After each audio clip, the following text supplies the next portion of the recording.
All right, we are live with a special episode of the Xbox 2. We're going to be talking about X018. And with me, as always, Jez Corden of Windows Central. What's going on, buddy? Hey, pal. God, it's for a change. I've actually had a really good night's sleep. So this is the first time in a while that I'm podcasting without being really tired. Yeah, normally you're really tired, and I just realized I pulled a new maneuver and didn't introduce myself. Oh my Wow. God. People don't know. I'm sorry, folks. We have Jez Corden, who Hello. just introduced himself with the one half of Hey, the wait, Xbox 2. Maybe I can introduce you. Okay, you introduce me. Let's see which kind of adjectives you can use to describe me. I'm waiting for this. I've been waiting forever. And we have the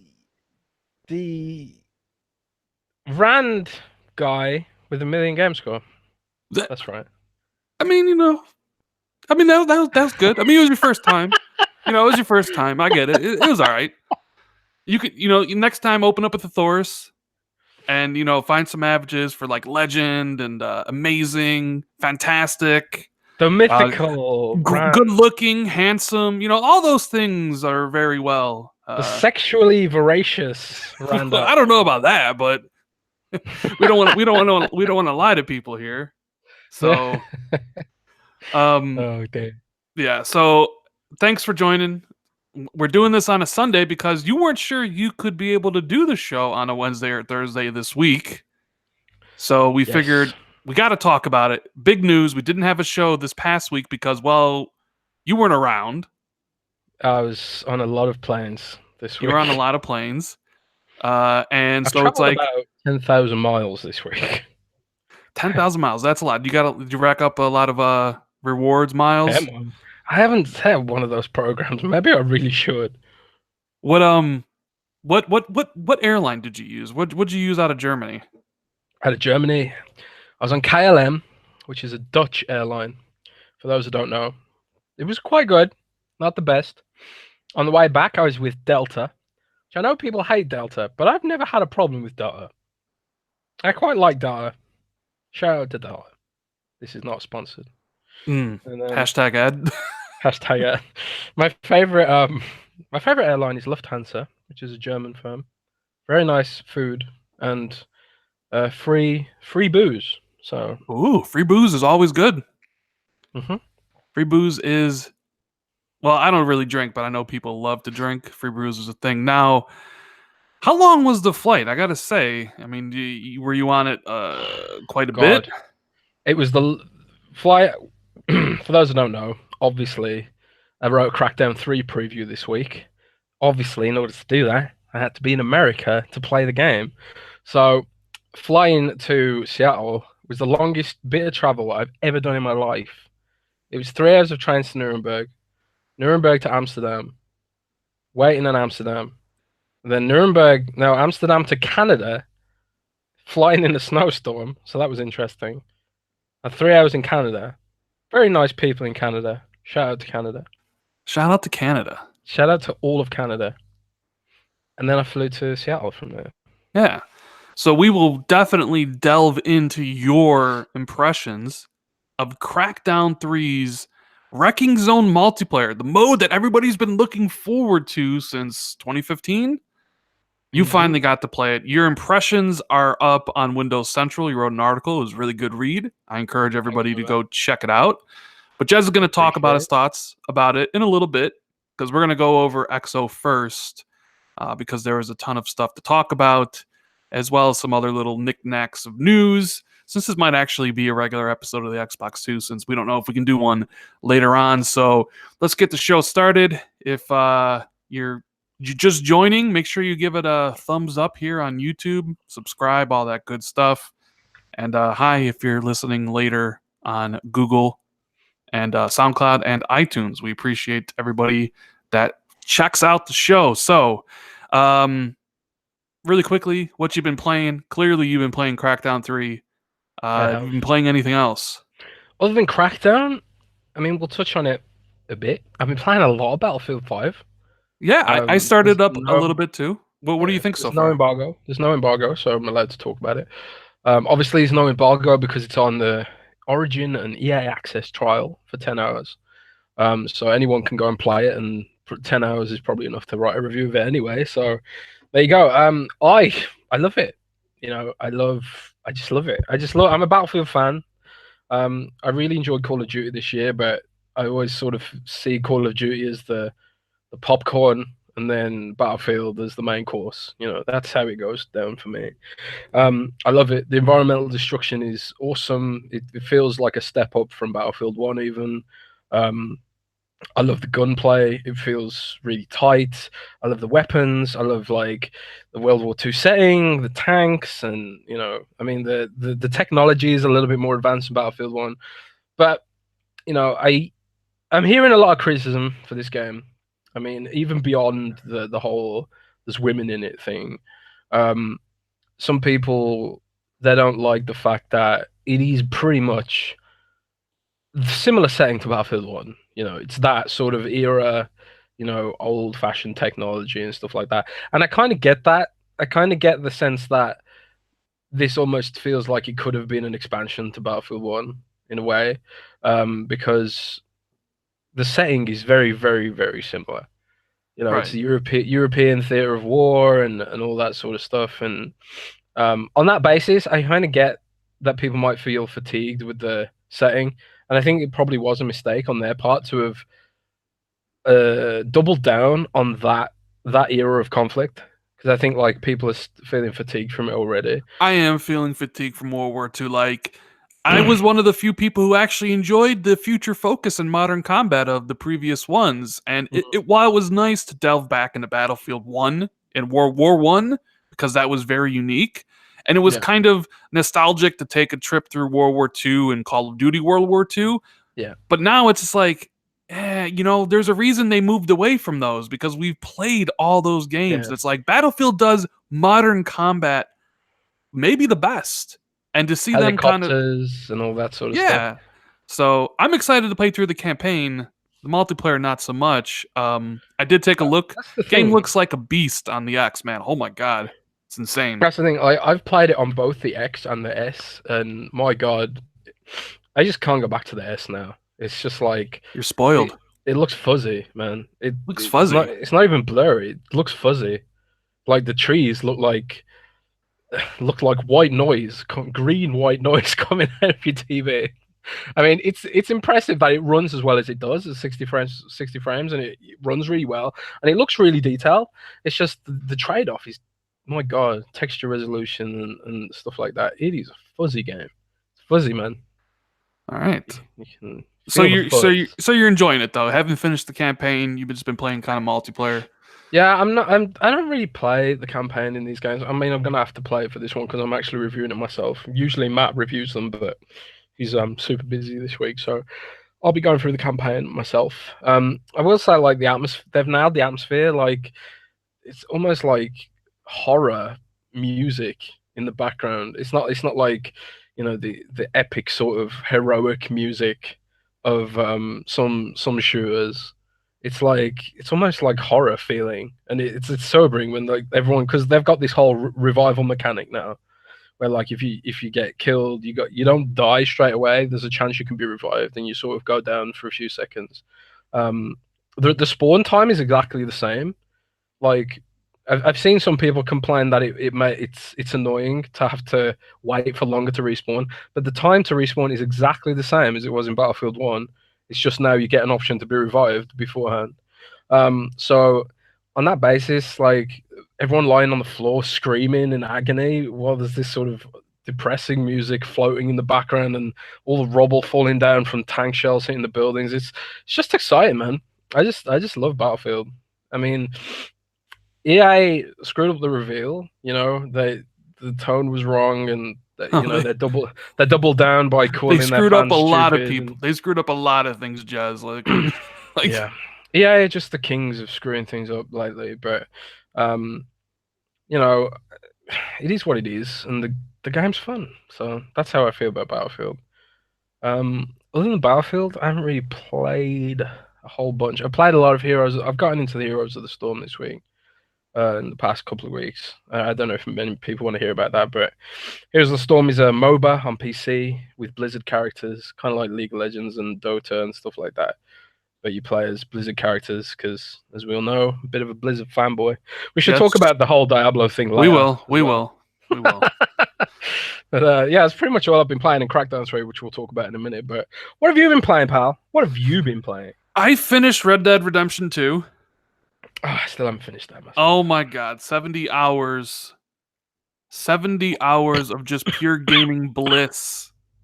I put up a video why I love Arthur Morgan. It's my favorite gaming protagonist.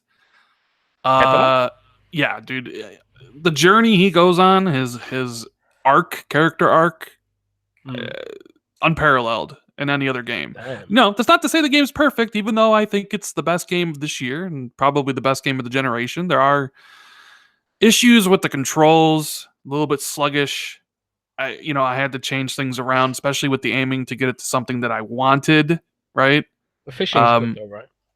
I actually fished for quite a bit. I hunted. There's so many things you can do in the game that doesn't even have to do with like the story. It's the most ambitious game I've ever played. Clearly, Rockstar are just masters of their craft. Yeah. And any other year, God of War would be an easy game of the year. Like literally, I was thinking, 2013, 14, 15, 16, 17, God of War would be game of the year. Any of those years. Spider-Man though? Oh yeah, God of War is way better. God of War is everyone likes Spider-Man though. Isn't that the game that sold more? Well, I mean, yeah. Okay. Well, just because something's popular doesn't mean it's better. But yeah, Spider-Man sold more. Obviously, he's a more well-known character. But as a game, to me at least, remember this is just my opinion. I think God of War is just another level above Spider-Man. Like Spider-Man's really good, but like God of War is just above it, right? So like to me, the only two games worthy of Game of the Year so far are Red Dead Redemption 2 and God of War. And God of War would literally be Game of the Year every other year. 2013, 14, 15, 16, 17. Maybe 2015 might be a little tough with Witcher 3, but it would literally be God of War. But they got blocked by Rockstar. But hey, it is what it is. They're both amazing games. I love them both. Nobody beats Rockstar, man. Yeah. They're in another league. I'm like, when I saw Cyberpunk 2077 at Gamescom, I was like, oh my god, CD Projekt Red, they've done it. They've gotten to Rockstar's level. But now I've seen Red Dead Redemption. It feels like CD Projekt Red have to get to another level now. Yeah, they do. They do. What else? I also played some Hitman 2 as well. I haven't played that. It's more Hitman. Which I didn't play much of Hitman 1 because of how it was released, the episodic format. Just couldn't really get into it, right? And this is coming from someone who's a big fan of the franchise. Like, I've played all the previous Hitmans, and Hitman 1 came out, and I played the first, level, and I was like, this is really good, but then, it was, months later, they released the other one, and I just didn't care. So, Hitman 2, I bought it, bought the $100 edition, comes with everything, and there's this cool thing where they remastered the maps of the first game, and if you own that version, you can actually play them in Hitman 2. So not only do I have the 6 or 7 new levels of Hitman 2, I also have the 6 or 7 levels from Hitman 1 remastered with Hitman's 2 upgrades. So I have the entire experience you can play through, which is pretty cool. And I'll be working on that, but I actually got Battlefield 5 a little bit early thanks to a friend of mine. And I've been playing. I'm going to start the campaign and go through that first, and then I'll go back to Hitman 2. But and that's what I've been playing. Red Dead 2, finished that up, and getting into these. Yes, the Assassin's Creed Odyssey review is still coming, as well as the Hitman 2 review, as well as a Battlefield 5 campaign review, because I'm probably going to do that because I am interested in the campaign. I don't really have anybody to play. Although me and you will play the multiplayer in Battlefield 5, right? Oh yeah, I mean, hopefully. Well, we played Battlefield 1 multiplayer together. It's just that we're on at different times, so it's kind of hard. You need to move to Europe, man. I do. And get some free healthcare, man. Shout out to Gamer M for the super chat. He says Crackdown 3's destruction has been severely reduced from OG. We'll be talking about that. Jez will go give us his hands-on impressions of the multiplayer destruction and if it's been reduced from the original vision. A little bit later. But yeah, that's what I've been playing. I'm looking forward to maybe checking out Spyro. I'm not really sure yet. I am not really interested in Fallout 76, Jez. Are you? I know Fallout 76 comes out this week, but I just don't care about that game at all. God, Fallout 76 should be my perfect game. I really like Conan Exiles. I like those sort of survival games. I love Fallout as a genre. I love post-apocalypse and all that sort of stuff. But after the beta, the train wreck that was the beta, the most buggy game I've played this year. And yeah, I know it's a beta, but it's like a month out beta, which how are they gonna get all this stuff fixed for the big day? They're not. They're not going to get it all fixed. That's the thing. They've already put the day one patch is bigger than the entire game. I mean, they already sent out like a statement saying there's going to be spectacular bugs. Like I watched Ninja stream. Ninja was on Mixer, which was weird because he's like the biggest Twitch star. But they were doing a Fallout 76 stream on Mixer and at Bethesda's Twitch channel where it was Ninja playing with Logic, playing with Rick and Morty. Right? And it was one of the worst streams I've ever seen. Like, there was no chemistry between anybody, and the game looked like ass because they were playing it on a console. They were playing on the Xbox console. I'm not sure if it was the One X or the One S. The game looks bad, and it looks like it runs like garbage. So I don't know. Like, I'm not that big of a fan of Fallout anyways. But nothing I've seen of Fallout 76 makes me want to go out and be like, yeah, I want to experience this game at all. And I don't know, Bethesda, they might have a disaster on their hands, but maybe it'll be saved for the fact that there are a ton of Bethesda and Fallout fanboys out there, right? Put it this way. Our Fallout 76 coverage has done better than pretty much all of our other game coverage this year. Yeah, the traffic we've been getting on this game is immense. So regardless of the noise about how bad it's going to be, Fallout is a huge franchise. But it could go like the whole Assassin's Creed Unity way, where the game ends up being so bad that it damages the whole franchise. So it's not a done deal. A franchise isn't enough to carry games anymore, as we saw with Diablo this past week. People are distrustful and they don't expect. People have gotten to the point now where they don't just accept everything that a publisher does when it's genuinely bad. People will often defend things, franchises they love no matter what. You mean there's fanboys that defend their favorite consoles and games? Oh, I'm shocked. You mean there's Xbox fans that will defend Xbox no matter what? PlayStation fans that will defend PlayStation no matter what? Nintendo fans that will defend Nintendo no matter what? You've opened my eyes today, Jez. Yeah. I didn't know that. I've certainly seen that from Fallout as well. But I think like there comes a point when something is so objectively bad that even the hardest of the core fans can't defend it. And like I don't know about that. I don't know about that. That's the big worry with Fallout. What if it's just so bad that it kills the franchise? Because nothing's going to kill Fallout. They'd have to release several broken games to kill the franchise, but it could severely damage the franchise. All right, well, since you brought it up, let's talk about Diablo real fast. And shout out to Lumi for the super chat. Appreciate it, brother.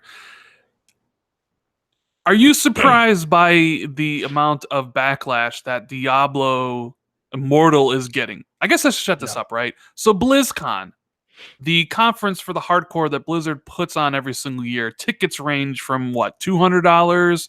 People fly in from across the country. This is the super hardcore of the Blizzard. I'm saving up my own money to go next year. I know Roby went. 1,000. But yeah. So this is like a press conference for like the ultra hardcore. And they ended the show with a in-depth look at Diablo Immortal, which was a mobile phone game. No plans of it ever coming to PC or anywhere else. And man, did the guys at the show hate it? Did the people online hate it? Ooh. And like this led to it being like one of the most disliked video game trailers ever on YouTube. Activision are good at that now. They are. But it went beyond that because then you started having game journalists siding with Blizzard and calling out like gamers as like entitled and whiny crybabies, and I'm sitting there like looking at all this stuff, and I'm like, oh my lord, right? I didn't make a video because like I don't really I care just about. I just imagine you like surveying a battlefield, like on fire, you standing above it all, like, oh my I'm just god, what's going on? yeah, and it's just like it did. Like, look, if in my opinion, if you're gonna announce a mobile game, right, you need to do it how Bethesda's done it or how Xbox has done it. Announce the mobile game alongside the core game, like Gears Pop and Gears of War 5. Can you imagine the reaction if Microsoft literally just only announced Gears Pop?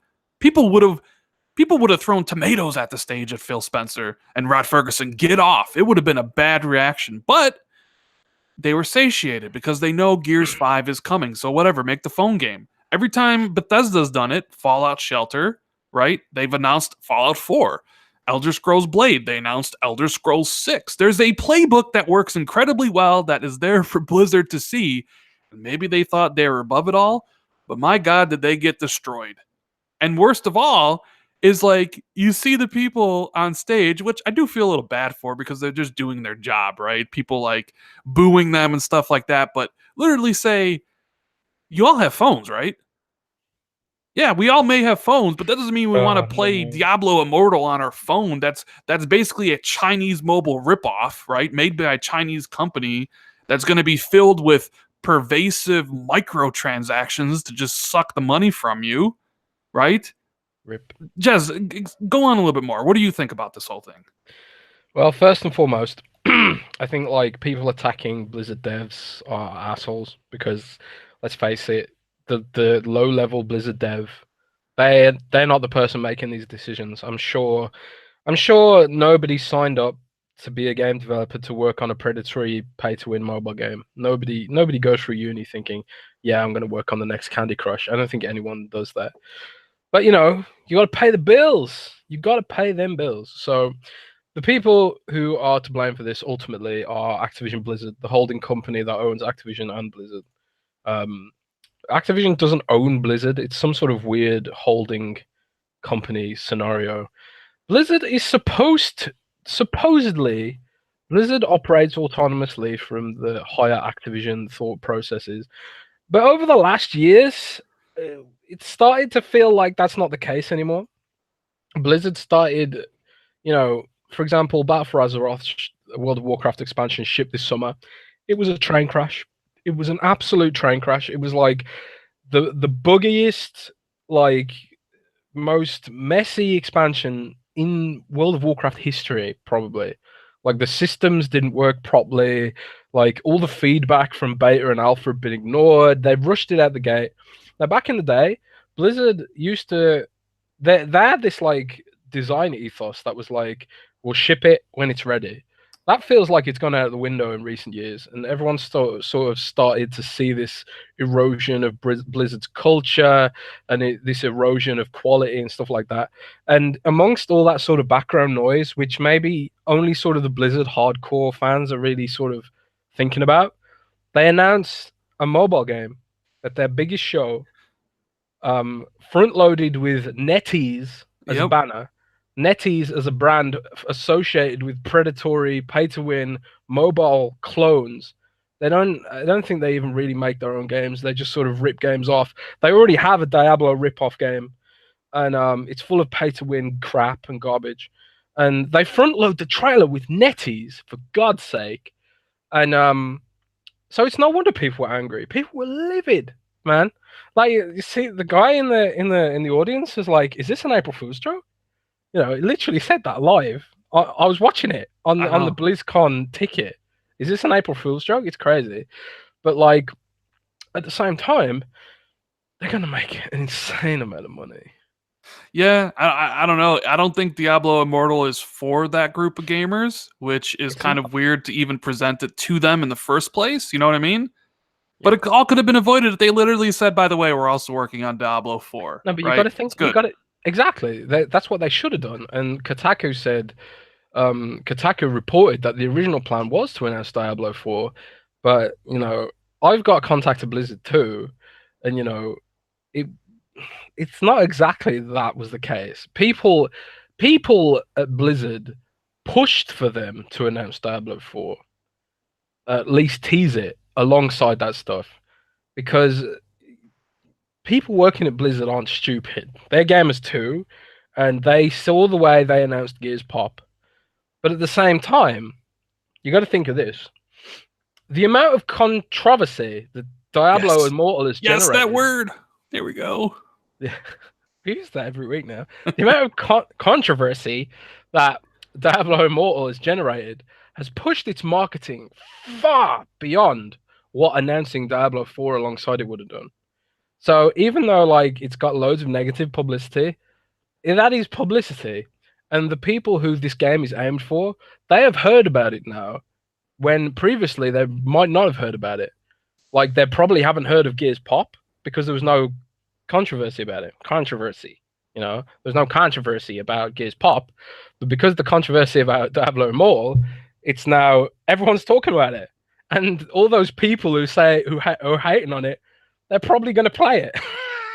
I'm going to play it, Rand. Yeah, you probably will. I'm not going to play it. I'm not going to play it. Sure, I'm going to play Diablo more. I want Diablo on my phone. Okay, what did you think of the whole journalist coming out defending Blizzard against the outrage of the gamers? Like I thought that was kind of weird. Like the whole the journalists calling entitled gamers this and that. Almost like they had to come out and defend their corporate overlords, like the ones who pay their ad bills. Like, you know what? It almost seems recreational outrage. It works both ways. It's true. So, gets clicks. Yeah. So like, it's exactly like the controversy about Diablo Immortal leading to more more people talking about it, leading to more engagement. A dislike is worth just as much as a like. On YouTube. That's true to a certain extent. The more, it's better than nothing. Right. If something's like, if nobody's clicking like or dislike, then that's bad. But if equal amounts of people are clicking like and dislike, that causes it to rise in the trending, because people want to know why people are angry. And for every person that's angry about Diablo Immortal, there's probably another person who's like, yeah, I want to play Diablo on my phone. And like another thing I've heard about Diablo Immortal is like a lot of the concern about it is that it's going to be pay to win and stuff like that. And some of the Diablo clones out there are they're sort of bracketed like World of Tanks, where like you play with people who have gear as good as you, but the people who pay more will always be more powerful than you. And like in World of Tanks, like if you spend a lot of money, you'll be playing against other people who spend a lot of money too. But within that bracket, there's still this sort of curve where people who pay money can sort of perpetually pace ahead of people who don't pay money. And that's the way some of these Diablo clones work too. But some of the people I've spoken to at Blizzard, they've said things like, we hope that fans would see that we wouldn't make it pay to win because we didn't do that with our other IP and stuff like that. But the thing is, man, even in Hearthstone, it's like if you're a new player playing Hearthstone, I don't know if you've ever played Hearthstone, but if you're a newbie Hearthstone player, you just get destroyed by people with better cards than you. And the only way, you can grind out losing over and over again. You can grind that out until you've got a decent deck, but it's like, I can also just pay the money to buy the cards faster, and it creates this sort of social pressure to sort of, especially in a game like Diablo Immortal, where it's they've pretty much set up front that it's going to be MMO-ish. It creates this social pressure to basically pay to jump and skip ahead so you can like keep up with your friends. It preys on people who have less time, really. Yeah, it certainly does, and that's but. I love the talk of the whole Blizzard thing, but we kind of need to move into, and I'm sure there'll be more. We'll talk about it on other podcasts, but I'm keeping an open mind about Diablo more because I'm a Diablo fan. I like those kind of games, and I like the idea of having quality mobile games too. And if anyone can make a Diablo game that isn't predatory and pay to win, it's probably Blizzard. But at the same time, you can't be too optimistic, because it's Activision Blizzard. And Activision, they don't care what people think of them. All they care about is the Skrilla, baby. Mm-hmm. They want that money. All right, so let's get into obviously the big talk, why people are here, besides to just listen to us banter back and forth about whatever we want to. X018 finally happened yesterday in Mexico City, and a 2-hour jumbo-sized episode of Inside Xbox. And the reactions are varying depending on who you talk to. Personally, I did a video yesterday, my review of the show. I thought while it had some interesting things to talk about, obviously the 2 studio acquisitions, the 16 new games, and the Game Pass and things like that, I felt like it was entirely way too long at 2 hours and ended up being boring, like really boring. And you know what? I watched PSX 2017. That show was boring because they just sat on couches talking to us, right, for an hour and a half or whatever it was. And I said that was boring. So I gotta say this is boring too. I was bored. Like, this isn't like, I literally was in a party with my friends. I was engaged for the first 30 minutes, Jazz. Like, I thought the first 30 minutes was fantastic, right? And then you know what happened? That Kingdom Hearts 3 segment. It just kind of killed the whole show for me. I just found myself not caring, kind of like not even watching the thing. And I will say though, because there is like a talk, like people talk about the crowd there. I love the crowd, despite if they were paid off, despite if they were whatever. I thought the crowd energy. I know they weren't paid off, but that's obviously people want to bring that up, like they were paid off or they were told what to say. If it gave the show a different energy than your normal conference, your normal E3 show. I felt like a lot of them were being genuine, and I like that aspect of it, and I hope Microsoft incorporates that into other XOs going forward. But like me and you said previously, don't really expect E3 level stuff, because that's not what this show is. I will say, like, not a new game announcement is a letdown, as Spence YT just said in chat. I was expecting something, but obviously Microsoft is holding their cards close to their chest. Give me your thoughts, Jez, before then because I can ramble about this all day. I want to know what you thought. Nah, I agree with you. I think, like, I mean, I was watching it with friends too, and the pacing was really good. And still, even when the pacing was good, I was thinking, like, this is going to be a concise show. It's going to, like, just be sort of little hit after little hit, and then, end the show or something on the acquisitions. And yeah, I was same as you, man. They hit that Kingdom Hearts segment, and everyone reached there for their phones, and started talking about other things and stuff like that. And my God, that Minecraft bit, man. I just sort of disengaged after that Kingdom Hearts roadblock. Yeah, same thing. I don't get it. Like, I know they put this together. I know they rehearse it, and there's PR. I don't know who thought that was a good segment. But that's the thing, though. There are people who love Kingdom Hearts. So, like, and there's people who love Minecraft, and they love that stuff. And there'll be people who watch that show, and they were really happy with the Kingdom Hearts stuff. I can't stand Kingdom Hearts. I don't care about it. There's no blood in it, so it's dead to me. But there are people who love Kingdom Hearts, so maybe there's people who really enjoy that stuff. The way they should have done that segment, they should have said this was like a meeting with Square Enix to talk about Final Fantasy and stuff like that, and then people could have maybe anticipated a bit more from the Final Fantasy 13, and maybe they could have shown Final Fantasy 7 running on Xbox instead. That game doesn't exist. What do you mean, Final Fantasy 7 remake? The OG, forget one. the remake. I don't care about that. I'm talking about the OG one, man. I'm more hyped for OG Final Fantasy 7 than the hack and slash bastardized remake they're making. It's just that Kingdom Hearts thing was just like, you had Jeff Rubenstein, who I think does a good job. Like, Jeff is asking a question in English to, obviously, I forget the dude's name, but like the head of like Square Enix, he answers in Japanese. The woman next to him, writes down and reads back his translation in the most robotic voice imaginable with no emotions. Plus, I think the audio was a little weird because sometimes it was hard to hear the presenters over the crowd. So I thought it was mixed a little bit bad. But it's like I don't know who put that together and was like, yeah, this is the right length, because it was a long segment and it killed everything, because you start out the beginning with the crowd super hyped. You drop the news that PUBG is going into Game Pass, right? Kind of an It's a variety show. I think the idea behind it is that it's a variety show with interviews, with trailers, with gameplay.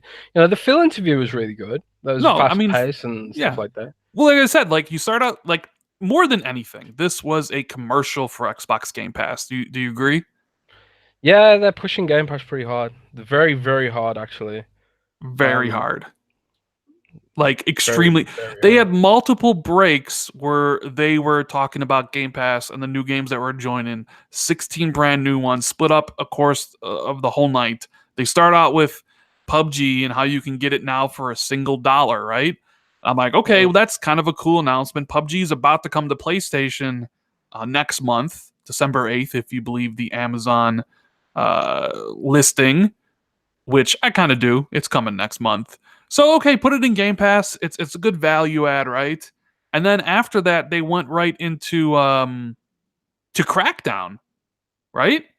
Yeah. Which I think showed off well. That Terry Crews trailer was really good. Like, Jez, tell me, please. I need to know this. Is Terry Crews the person you play as in the single player? Like, am I playing as Terry Crews throughout the entire campaign? Am I going to have a Terry Crews adventure, a I'm not. 15-hour Terry Crews I'm not adventure? sure if I'm allowed to say or not. Actually, Okay, well, if you're not allowed to say, you're but not allowed to say. But I will say yes and no. yes and no. Okay. You can. I really don't know if I'm supposed to say this, but I'm going to say it anyway. Well, if you will, can hold on. choose. If you can't say anything, don't get in trouble. I, God, I don't know. Basically, there's a bunch of agents you can choose from. Yeah, like kind of like the first two Crackdowns. That was like you picked like Marilyn Manson character and like yeah, they had characters you Yeah, could choose I from. don't know for sure, but I think they hinted that maybe you can play as Terry Crews. Well, I will be playing as I think Terry like Crews. I think they didn't want to say for sure. I think they want to save that for an announcement of the time, but I feel like they might have been hinting at me. So don't take that as definitely, but I feel like there was a hint that maybe you could play as Terry Crews. I don't know. I Yeah, hope so, because again, they showed us some of the campaign footage and in-game cutscene with Terry Crews, and I don't want to spoil it because it's incredible. Terry Crews is amazing. He's a god. He's hilarious, and he's so good in Crackdown 3. Yeah, I will say that much. yeah. So I actually like the re-debut. Terry Crews is awesome. He is. They showed the trailer of Wrecking Zone. They brought out Joseph Staten on stage. He gave a good presentation about it. I thought that went over well. Towards we'll go over XO first before we get into your Crackdown Wrecking Zone impressions, because that's going to be a big thing. But fully destructible 5v5, kind of like kill confirmed. You kill an enemy Yeah. agent and you pick up their dog tag, but everything is destructible, right? Like completely destructible. Yes. Okay. Yes, So that's good. let's move on to talking about Crackdown multiplayer then. Well, you want to talk about the multiplayer right now? All right, if you want to go. If you want, are we still talking about XO or? Yeah, we're talking about XO. We're gonna go over everything XO, and then we'll go into the Crackdown multiplayer. Okay, stuff. Well, yeah. I'll talk about Crackdown in more depth in a minute, but it's fully destructible, man. All right. I mean, well, yeah, sort of. Well, Michael Johnson's a fan. Shout out for the super chat. He says, "The more I see of Crackdown 3, the more hyped I get for the game. It looks like a ton of fun." This is one of the things someone said. I mean, I'll talk about it more in the Crackdown segment, but this is one of the things someone said to me, that Crackdown fans will like it. And I'm not a Crackdown fan. I've never played Crackdown before. So for me, it felt a little dated even. But like someone said to me, but you lock on in the old Crackdown games. You do. Yes, you do. You locked on, which I mean in a competitive multiplayer game, lock on aiming, it's kind of like we'll talk about that in a minute. Yeah. Yeah. So, like looking at like everything else here that they announced, keyboard and mouse. Let's just go to keyboard and mouse because that was a big announcement. 14 titles. Yes. Getting keyboard and mouse support. Razer keyboard being announced at CES 2019. I hate that. I hate that. You hate that? It's such a tease. I wanted to see Right. that keyboard. I wanted to see it too. They're talking about like some dynamic lighting where the keyboard lights up, and developers can use that. Yeah. And it's hitting like Warframe, Warface, DayZ, a bunch of other games, but obviously the big one was Fortnite because they had like a message there, reaffirming and trying to quiet people's fears, because there's this fear out there that if you play with keyboard and mouse on Xbox, that you'll get matched up with controller people, and controller people don't really want to play against keyboard and mouse. But Fortnite made it, and they said in the video that if you play keyboard and mouse on Xbox, you will be just matched up with keyboard and mouse players. So console controller players will still be perfectly fine. I am a little bit. It was a little bit weird though, Jez, that they didn't announce any PC games like Age of Empires Definitive Edition or Rise of Nations that were keyboard and mouse only, also coming to Xbox. What do you think about all that? I was told actually that was a mistake. Really? There was an error on the Microsoft Store. So I think they must be doing some work on the back end where those games can come to Xbox automatically or something, and that maybe some of the other Xbox people weren't aware of it. But I mean, it makes sense, right? I mean, it's almost like dumb to push keyboard and mouse and not have your number one keyboard and mouse game on UWP come to Xbox, which is Age of Empires Definitive Edition. You know, Age of Empires is like, it's still a huge franchise. The esports for Age 2 got like 20,000 viewers on Twitch. It's like what? People still play these games? And it's like, yeah, they've got huge bustling communities for Age, especially Age 2 on Steam. I think the there's Age 2 HD, Age 1 Definitive Edition, which has been remastered and upgraded. The AI has been upgraded and stuff like that. And it's got zoom levels, which obviously 2D Age didn't have. But and they're doing Age 2 HD Definitive Edition as well, I believe, and Age 3 Definitive Edition. And then they're working on Age 4 as well. I'm disappointed we didn't see Age 4. I thought that would have been a good time to reach out to PC gamers, but it was interesting as well that Phil noted that they've got a lot of work to do with the Windows Store. Yes, that was what that was. Yeah, this is what I think. Yeah, this is what I think they're gonna do, man.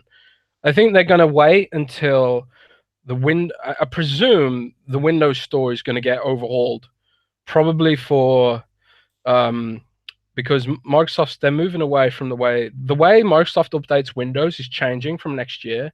And I think the first update's called 19.1H or 19H1, which means 2019 half one of the year. And then they'll do a 19H2, which is like the second half of the year. Correct me if I'm wrong. I ain't that familiar with Windows. I'm sure someone knows more than me. But I don't know anything about Windows. Yeah, they're changing the way they update Windows, basically. So I'm presuming that maybe at E3 during the PC Gamer Show, which Phil's been on stage there before, maybe there they'll explain like we are going to be upgrade. Maybe they'll leave the Windows Store the way it is, but maybe they'll upgrade the Xbox client so it's more PC oriented. And they'll be like, this is what we're doing for PC.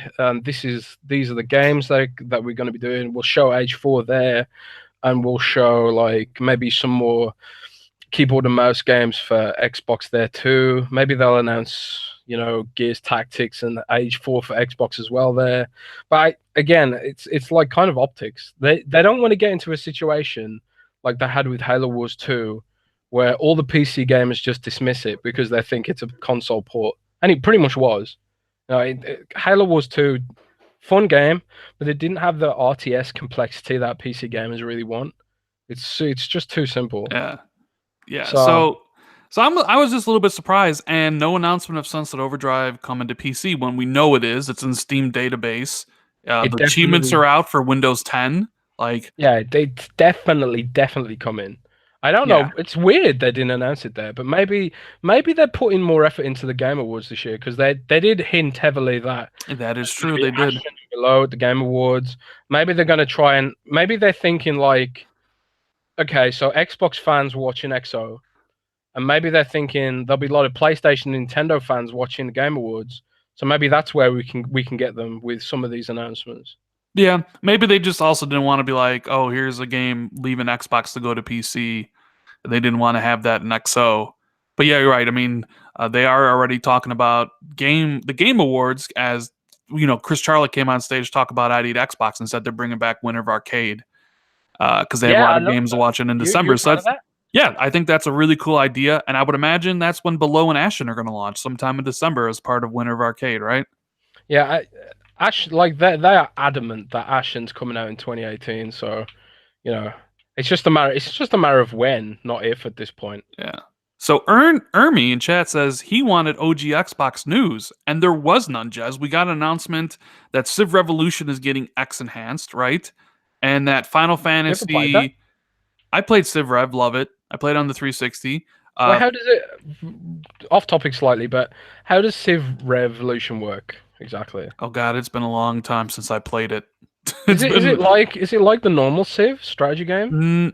it's strategy, but I think it's a little bit dialed back for console. I still Right. thought it was a lot of fun, but so they announced that for X Enhanced, which I thought they'd announce a lot more. To be frank with you, and then they also announced Final Fantasy 13 Trilogy, so 13, 13 Ew. 2, and Lightning Returns coming to back compat with enhancements, but no talk of any OG Xbox back compat, which I think we both agreed was something that was probably going to happen. I was surprised they didn't and have any announcements towards that. Yeah, I was surprised too. I guess the licensing stuff again is super complicated there. I mean, that's always been the thing, right? The licensing for those old games is really hard. I thought like stuff like Oddworld, Stranger's Wrath, and Oddworld, Munchie's Odyssey. I would have thought those would have been a given because aren't they putting that on Switch or something? I'm sure I saw Mm, some news about those games recently, and I was proper thinking like if they're revisiting them or mobile or something. I can't remember, but I was thinking like at least we'd see those old Oddworld games jump along to Xbox, but apparently not. yeah. And like I mentioned before, this was a gigantic episode for a Game Pass.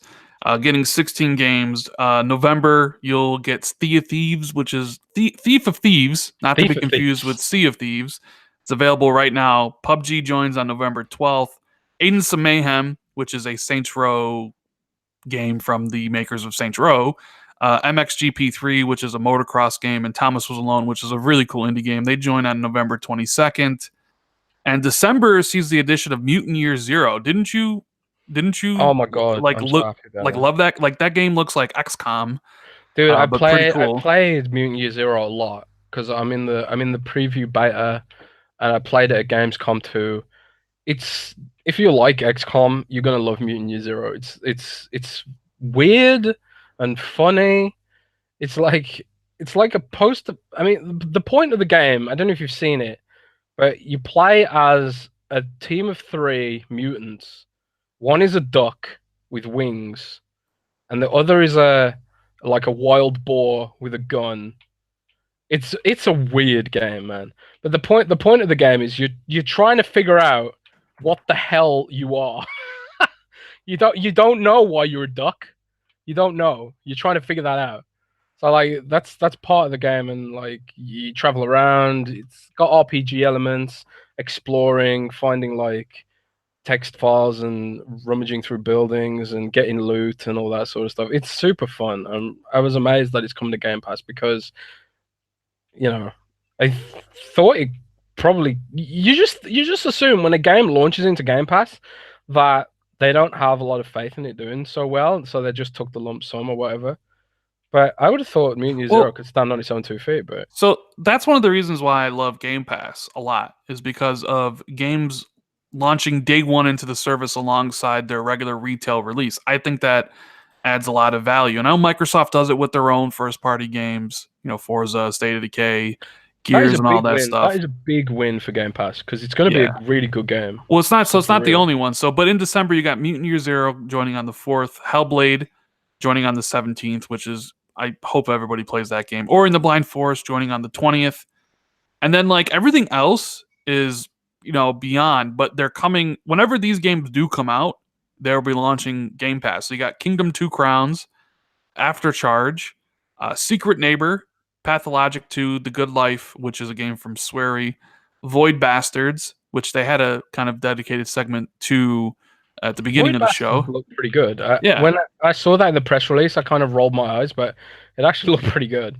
Supermarket Shriek and Ori and the Will of the Wisps, which I saw some people confused about that. Well, the thing was, Ori and the Will of the Wisps was never announced for Game Pass because the game was in production and the deal was made before Game Pass was a thing. So obviously they had to renegotiate, but that will be hitting Game Pass day one when that comes out, whenever. And interestingly enough, Crackdown 3 is part of Game Pass, February 15th. That's what they announced, right? No longer delayed, no longer canceled like a lot of people thought. But you can actually preload it right now if you own Game Pass. You can just click on the button, it downloads it. This is the first time it's been like that for Game Pass, because they're always that kind of disconnect where you had to wait for the game to go up and then you spend all night or whatever downloading like Forza Horizon 4. Now it looks like they have it where you can actually preload the game and then eventually it unlocks and you can just play it right away, which is pretty cool. What else we got here? Well, Sea of Thieves, Jez, getting a new mode. Arena mode. You know what I thought as soon as they announced that? Elite Dangerous tried this. Elite Dangerous literally tried a separate PvP mode. All it did was split the player base, and then nobody played the PvP mode, and then they deleted it. So I ain't optimistic. I mean, maybe they'll make it fun. Maybe it'll have more to it, but it's definitely a different thing you enter into, right? It's definitely it's not like you either choose you choose to play regular or you choose this like arena mode where you hunt for treasure but there's people like hunting you or whatever it is, right? And I do wonder if Sea of Thieves' user base is enough to kind of overcome that fracture, right? Where people are going to be before it was like everybody's into this one mode. Now you're going to have people choosing another mode. And to be quite frank with you, Jez, can I just speak real talk between me and you? Like nobody, no, like there's not 528 people listening right now, right? Can I just be real? Okay, be real, man. All I right. can take it. So here's the thing. I'm interested in the mode. However, the gunplay sucks in that game. Actual combat with the swords and pistols suck. Okay, it's not fun. The ship-to-ship combat, sure, love it, but like it's like half of that's like, okay, so you have good combat on the ship and terrible hand-to-hand combat. So I'm kind of two minds on this. I'm like, I don't know, man. Like I was watching that trailer and they're like, like attacking each other with their guns and swords. I'm like, but the combat sucks in Sea of Thieves. I don't know. Maybe I should have kept it to just the the ship-to-ship stuff, but yeah. I mean, yeah, I was, we've talked about this before. I was so hyped for Sea of Thieves, man. Yes, you were. You were incredibly hyped. I was overhyped. I've learned a lot. Did you notice? I was very measured in my coverage of Crackdown. You were very measured. You didn't call it the PUBG of whatever year, which will stick with you forever. The PUBG. I mean, so we'll see how that comes out. There's still time. What if this PvP mode for Sea of Thieves is so good that it does become the PUBG of 2019? You mean like a game that's slowly on the decline because other games like it are doing better? Better than Sea of Thieves? Like what's like Sea of Thieves though? Well, that is true. There is really no game like Sea of Thieves. Well, there is that Skull and Bone games from Ubisoft that's coming out this year or next year. That's not like Sea of Thieves. That's like pure ship-to-ship combat, I believe. Yeah. I don't think you can even get off the ship in that. So that was a segment there. You either know by now if you love Sea of Thieves or not. But also State of Decay 2, which you've always talked about as like one of your front runners for Game of the Year. They're getting a free DLC update on November 16th with more stuff coming on 2019. Some like Zed Hunter update with free weapons. Yeah, they're adding silenced guns, which is something I just never realized that there aren't any silenced like ranged weapons in that game. And I suppose like because sound is such an integral part of the sneaking around in that game, that the idea is that you use melee weapons to fight up close because they make less sound. So if you're using a crossbow, or if you're using like a silenced rifle or something, then it kind of undermines it a bit. And there are some silenced weapons in the game, I think, but they're not super common because the idea is that you use melee weapons if you want to be quiet. But it's cool to see like there was like a variety of crossbows that are into the game, and I'm kind of glad that they're sticking with it because. Did you notice they announced the engagement figures for State of Decay, but not Sea of Thieves? I did notice that. Sea of Thieves, I think, what was the last announcement for Sea of Thieves? Was it 4 million players or 5 million? I'm not sure, right? But that was a while ago. So State of Decay announced and they said 4 million active players. Now, the cynic in me wants to know, what is deemed active? What is an active player, right? Is it someone who's played it the last 30 days? Is it someone who's played it this year? Like I would really love to know what Microsoft classifies as an active player.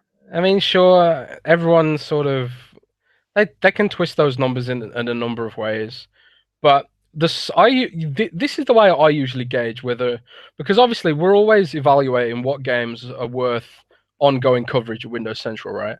Because, Wonderfist says Matt Booty said 5 million for Sea of Thieves at the end of the show. Ah, right, okay. So yeah. Go ahead. Well, that's still pretty good figures, but again, they can manipulate those figures based on a number of factors, you know.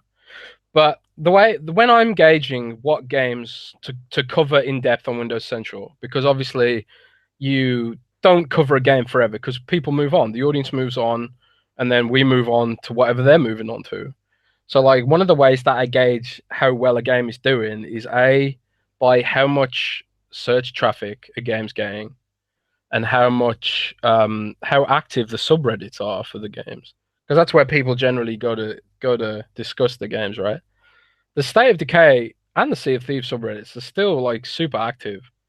You know, they definitely have their core fan bases. I haven't played State of Decay for a while because I just sort of maxed out. I just sort of maxed it out, and I didn't really like the DLC they added, that horde mode thing.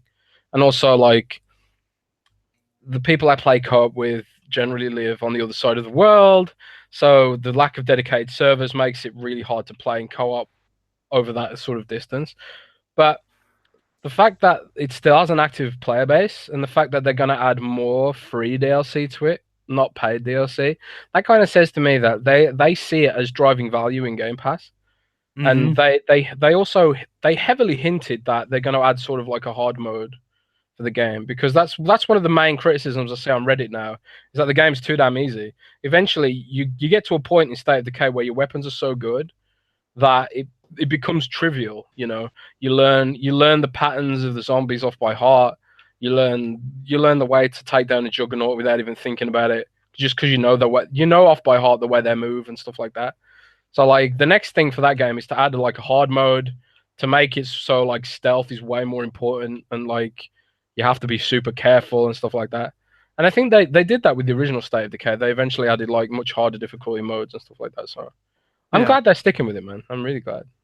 Well, yeah, and they're probably going to do State of Decay 3 for next gen, for sure. But just want to say thank you guys for watching. I see we have 526 people watching live. Appreciate it.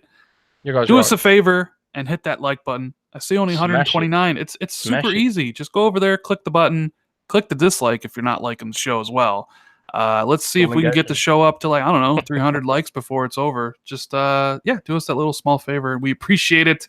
And we're going to be moving on to, let's see, what else happened at the show. Forza Horizon 4 got its first expansion. Oh, the DLC, yeah. Right. What do you think? So here's the thing. Guy, so this is your segment. Beautiful. I'm always honest of what my opinions, right? I love Forza Horizon 4. I've always enjoyed their expansions. I thought the way they presented that wasn't the best. I didn't think the trailer was very good. With that said, however, I still can't wait to check it out. Extreme terrain. They showed, like, the winding curves on the side of a cliff, along with, like, lightning striking the tree. However, like, part of me is like, man, I really wanted something more outside the box, like Hot Wheels. Like Hot Wheels. You know what I mean? Yeah. So they always tend to do that weather stuff. They did Storm Island with Forza Horizon 2, which had the really strong winds. And then Forza Horizon 3, they had Blizzard Mountain, which obviously was the snow and stuff like that. So kind of expected that, oh, now we have extreme weather. So I'm assuming like super strong winds, lightning, snow and all this different stuff. It was kind of an underwhelming trailer. Maybe they didn't have enough to put it together yet, but I'll still check it out when it drops. I think it said on December 13th, if I'm not mistaken. What else? Pretty quick, isn't it? Yeah. Well, no, I mean, they said December, but that's usually how these things go. They always get these expansions out pretty fast. Playground is a great studio, which is why I'm excited for whatever they're working on, which we know to be Fable. At their second studio, I have a lot of faith in Playground. So yeah, I'm excited for whenever Microsoft deems it worthy to announce Fable. Like, it's the worst kept secret in the video game industry, and they still just won't even tease it whatsoever. Like, what are you waiting for? I know the game's probably not coming out to 2020, 2021 or whatever, 2022, but it's like, you want to get people excited? I'm curious. I'm curious. Like, what if all the leaks made them not want it to be Fable? Because now everyone's got this expectation of what it's going to be like. What if they're just thinking like, you know what? Maybe we shouldn't brand it Fable. Maybe it should be something new. So they branded something else and then give Fable to Obsidian in a collab with InXile to make Fable RPG? Or just let Fable lie. Just don't bring it back, huh? Maybe. I don't know. But Jazz, Minecraft, we got to talk about this because, oh my... God, Dude, so boring. So boring. I like pandas and cats. Cats and pandas. Cats and pandas. But... What have you got against pandas, man? Dude, it was cringy. Whatever. Minecraft's not for me. Minecraft's not for you. Minecraft's not for anybody watching this show. Dude, Minecraft is for me. Screw you, man. Either way, I thought the big announcement from this Minecraft thing was 91 million players a month. It's insane. That is ridiculous. I don't know what they've done to increase engagement, but somehow Minecraft's had some sort of big resurgence the last year. I think that they announced 86 million at the start of the year, or something in that sort of region, and it sort of just keeps growing. And I know it's driven by mobile, right? And Nintendo Switch too. On Xbox, it's literally everywhere. It's so ubiquitous. And Nintendo, it's the best-selling game on Switch, I think. Is it really? I think I read that somewhere. Maybe I'm imagining it. I don't know, but I think it's definitely up there. Well, obviously, it's one of the only games on Switch. Oh, we should talk about my Switch impressions as well later, because I've got one. Oh yeah, we'll talk about that. But Jez, 91 million. That's more people that play on Xbox Live a month. That's more people that play on PlayStation in a month. And I think that's more. Don't realize how big Minecraft is as a business. I want to say, although I'm not 100% sure, but I think last time Steam announced monthly active users, it wasn't 91 million. So Minecraft might literally be bigger than those other those games. It's kind of insane to think about. And yeah, it's the second biggest game of all time now. It's second only to Tetris. Well, Tetris VR. Did you see that Tetris Effect game for the PSVR? No, I didn't. Oh yeah, they released a Tetris game and it looks really cool. But yeah, Minecraft's absolutely insane, but the thing is, it appeals to, I believe, a demographic that doesn't watch Inside Xbox whatsoever. Like, the people playing Minecraft are young kids and stuff. They're not watching Inside Xbox. You'd be surprised, man. I mean, I still jump on Minecraft every now and then. I've got a server. By the way, if anyone watching this wants to join our Minecraft server, hit me up on Twitter. We'll get you in. But sometimes Minecraft's just fun to jump on and build stuff and do a bit of dungeon crawling and stuff like that. It's just one of those games that and also now it has the modding platform. That was the big news, and this is why they talked about it at XO, is because they've brought genuine mods, real mods, to the Bedrock edition. So developers can use the JavaScript language to make proper mods for Minecraft now. And obviously, little kids aren't making the mods. It's the hardcore sort of crowd making those mods. So, did you see the cars? The cars they added with the mods? I did, yeah. And that's another reason why Minecraft just keeps going and going and going, is because like when you get bored with it, you can change it. I think on our server for a bit, I had like a Jurassic Park mod, which added dinosaurs to the map, and the dinosaurs had like unique AI. They'd run around eating other animals, and you know they had the sound effects from Jurassic Park in it as well. Yeah, and I was just like, someone made this. Like Microsoft didn't make this. Some fan made this, and it's such high quality. You know, you can just keep Minecraft going forever with mods, and now Microsoft are going to get a cut of that money because they'll sell mods, proper mods, through their own store, which is going to be insane money. So that game's not going away for a long time. Yeah, they also had some third-party games there. Devil May Cry 5, which they had an in-depth look at it. Battlefield 5 showed a trailer which looked really good. Just Cause 4, they had an interview with it, and I gotta say, I haven't really been interested in Just Cause 4, but that showcase kind of got me a little bit interested in it. I don't know if I'm gonna get it, but I was now I'm okay, I'm kind of interested in it. And they had a little look at Shadow of the Tomb Raider DLC with co-op and stuff, which is pretty cool. So they also brought back Crazy Larry to let everybody know that hey, Xbox One X is gonna be $399, boy. Right? All their sales. So what do you think of Crazy Larry?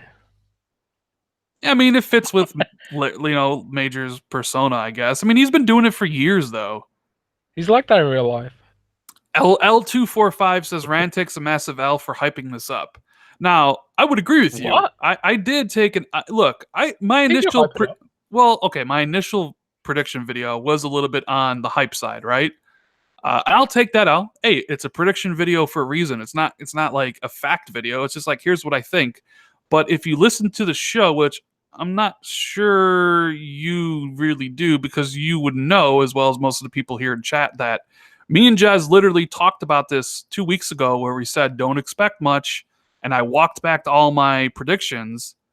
So yeah, I'll take the L for my Fable not showing up and stuff like that. Yeah, I was wrong, but it's a prediction. But I did say that don't whatever. You know what I mean? It's not like I didn't roll back on all that. I hate doing predictions because it's they're predictions. How can you possibly know for sure? And as long as you tag it with these are the rumors. Don't. I sure as.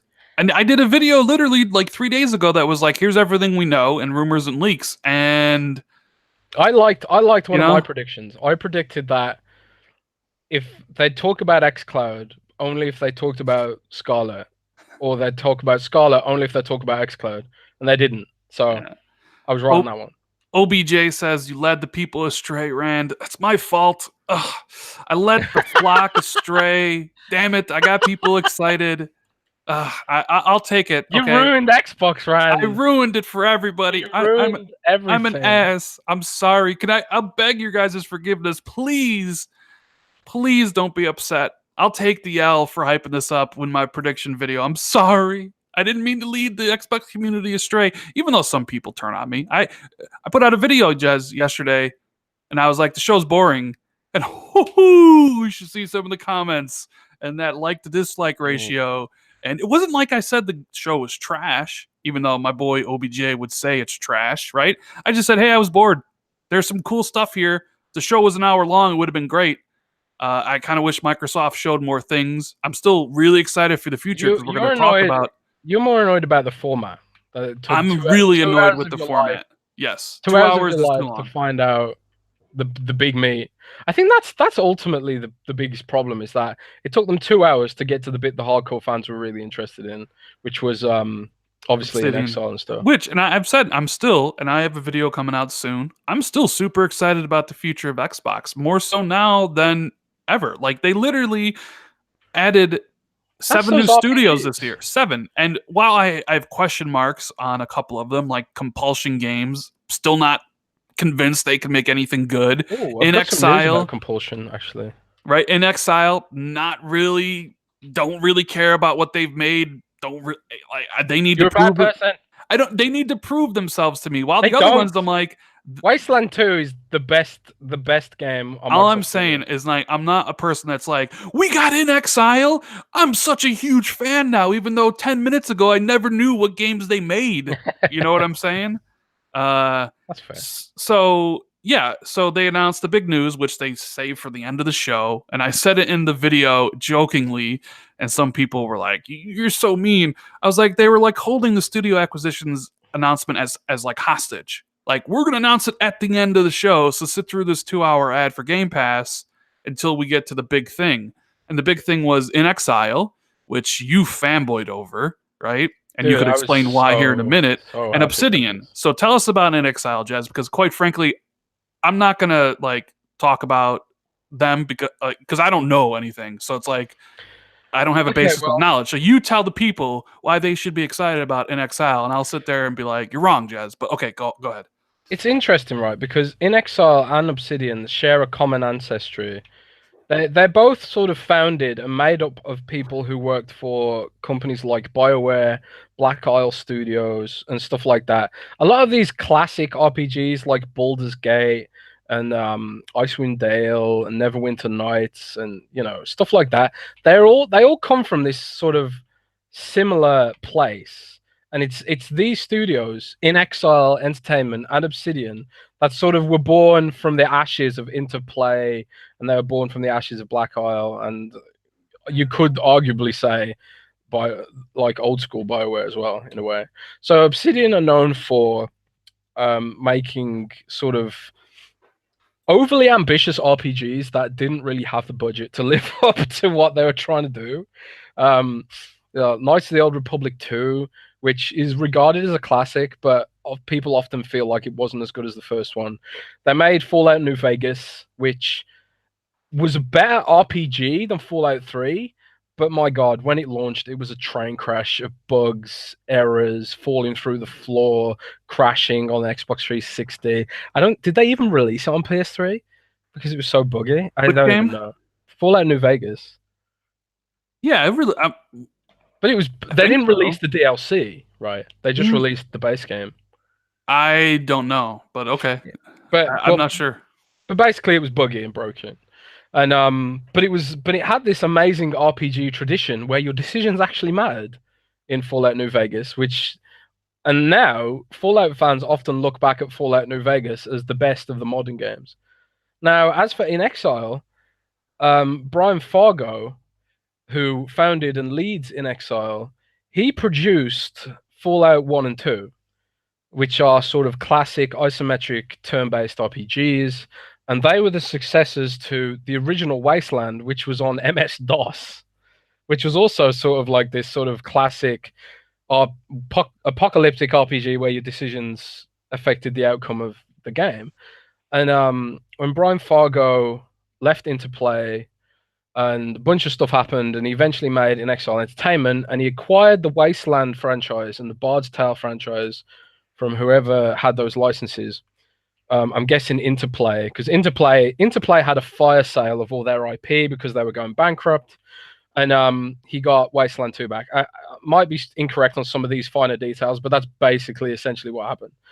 And then they made Wasteland 2, which is sort of like it's the real Fallout 3. So Fallout 3 is a 3D shooter, but really Fallout was always meant to be this sort of isometric CRPG where your decisions mattered. It had turn-based tactical gameplay, you know, it was like full of exploration and stuff like that. And Fallout 3 had that tradition to a degree, but it was never meant to be a shooter. And sure, the fact that it went first person shooter brought it to like a massive audience and turned it into this dominating IP. But it was always Brian Fargo's team that got it to that level with Fallout 1 and 2 and sort of captured that Mad Max sort of mindset in a game. And that's why I'm so excited, because he's bringing that sort of Fallout post-apocalyptic franchise in Wasteland to Microsoft with Microsoft's budget. And if you watch the first trailer for Wasteland 3, it looks like such a huge step up from Wasteland 2, which I love, but it was rough around the edges. It was a really rough game, buggy, laggy, built on Unity engine, which isn't great, and and it was backed by Kickstarter. So Right. now Yeah. they don't have to worry about struggling for funds. They don't have to worry about marketing their games and stuff like that. Everyone in Excel now and Obsidian, they don't have to worry about all that stuff. Like, where's the funding going to come from to pay the rent next month? They don't have to worry about that stuff anymore. They can just focus 100% on making products. And I think now that Obsidian has that freedom, and now that InXile has that freedom as well, the quality issues that their RPGs have had should hopefully go away, and we'll just get quality products from them. Well, That's yeah. my hope. So like they already said like their backers will be fulfilled. So whatever platform, so like Wasteland 3 and whatever else are becoming to PlayStation if that's where you bought it. The rest is still to be determined. I'm assuming whatever they make afterwards will be Xbox and PC. But I'm excited.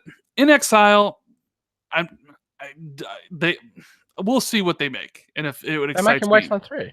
I'm not excited about that one bit. I ain't gonna lie. Like I'm not gonna pretend to be excited for something I have no interest in just because it's on Do you not Xbox. like XCOM? Not really, no. Well, it's not for everyone. Turn-based strategy is not for everyone. No, it is. It isn't. But I'm excited about Obsidian because I've played a lot of Obsidian's games. I love South Park. I love KOTOR 2. I actually really enjoyed Alpha Protocol. I played a little bit of Pillars of Eternity. Well, that's the thing I was wondering. Do they own the Alpha Protocol IP now, or is that still Sega?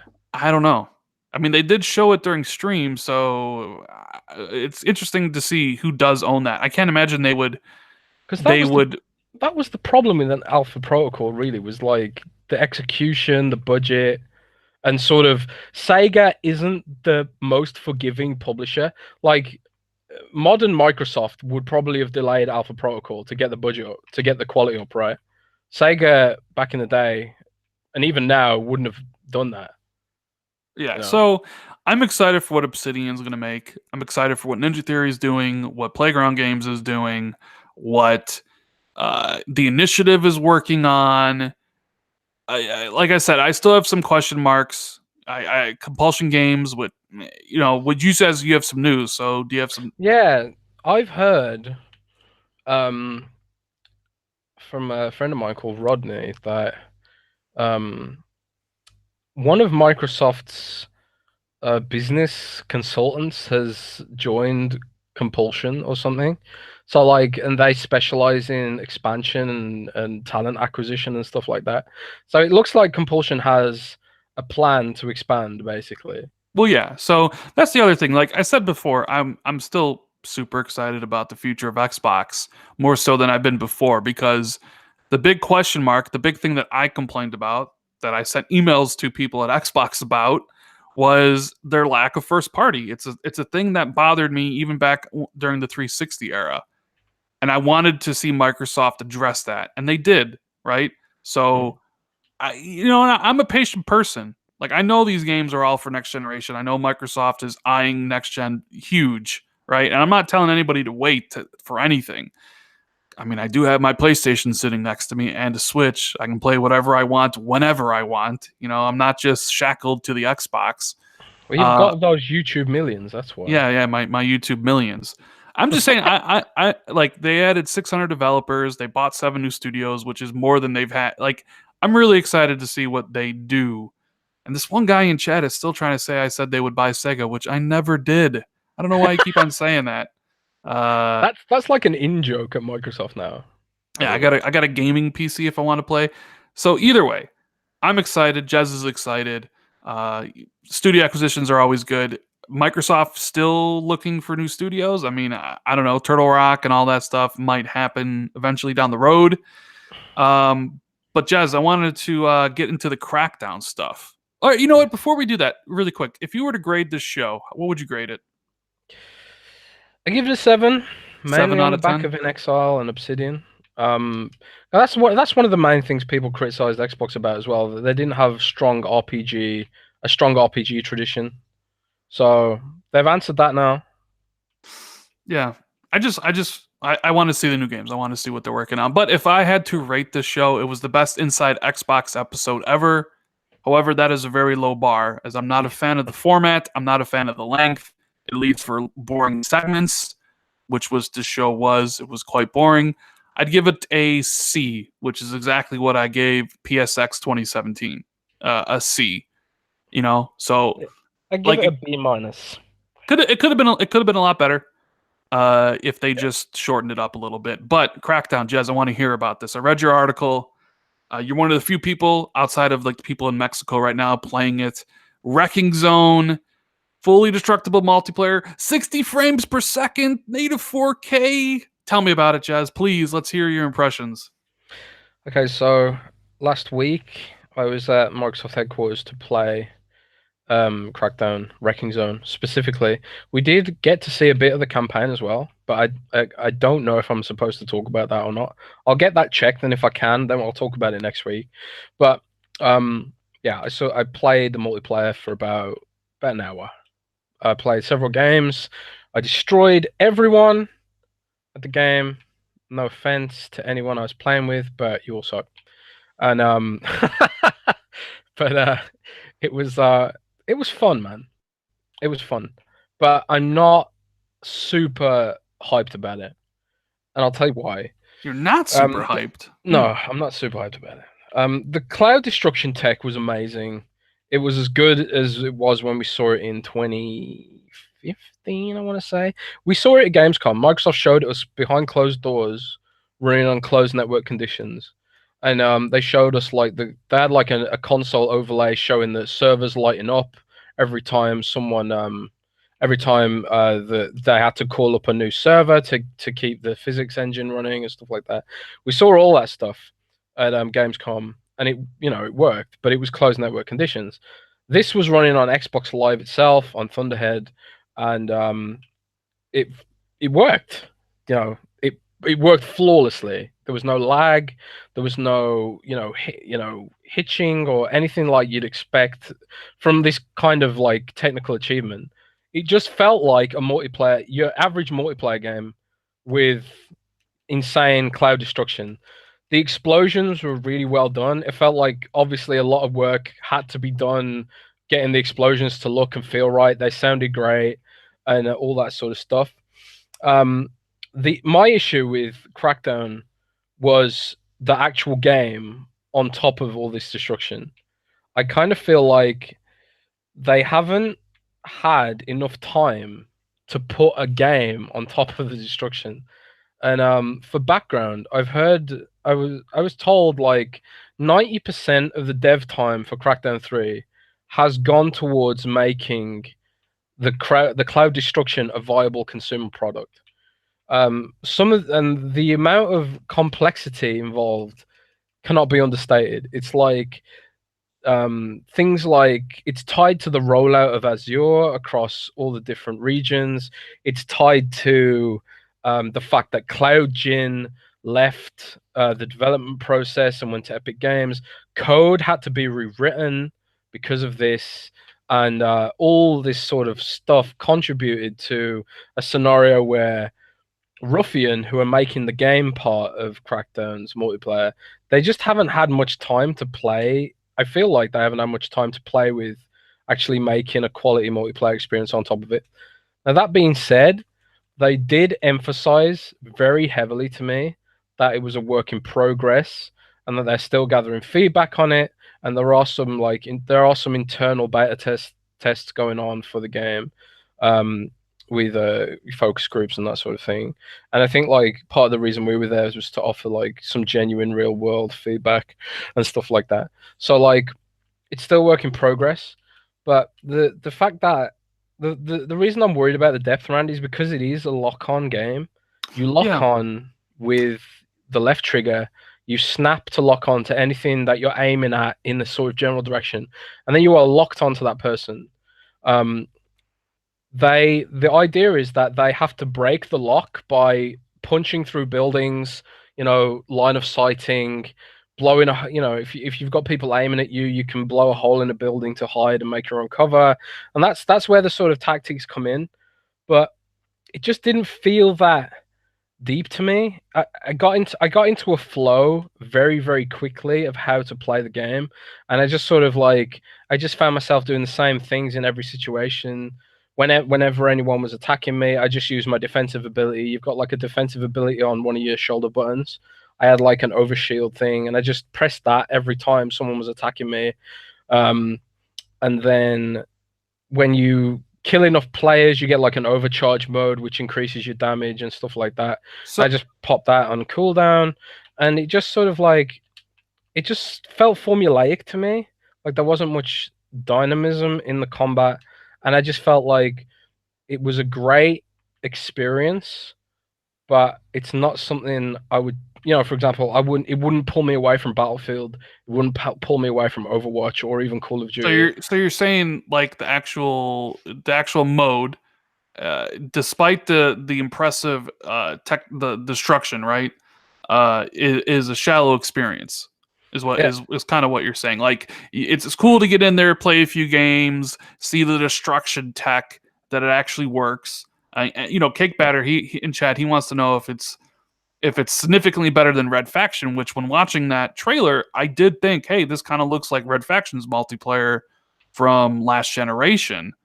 it is. I played Red Faction Guerrilla a lot, and I love that game actually. It is better than Red Faction in the sense that the chunks, the maps are just way more vertical than Red Faction. And I know like Red Faction multiplayer did have like they had like some towers in them and stuff, and you could knock them down and stuff like that.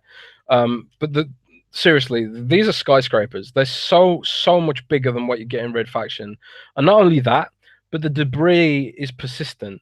It doesn't just vanish. Like the way Red Faction worked was there was an allocation of RAM dedicated to the particles and stuff like that. When that RAM was full, the particles just vanished.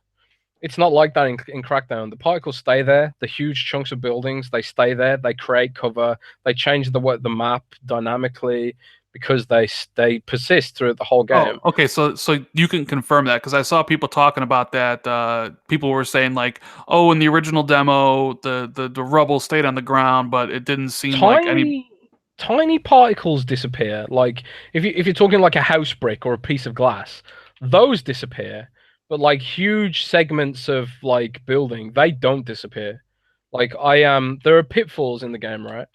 And I destroyed part of a building, and this huge sort of gangway fell down and crushed the whole building underneath it.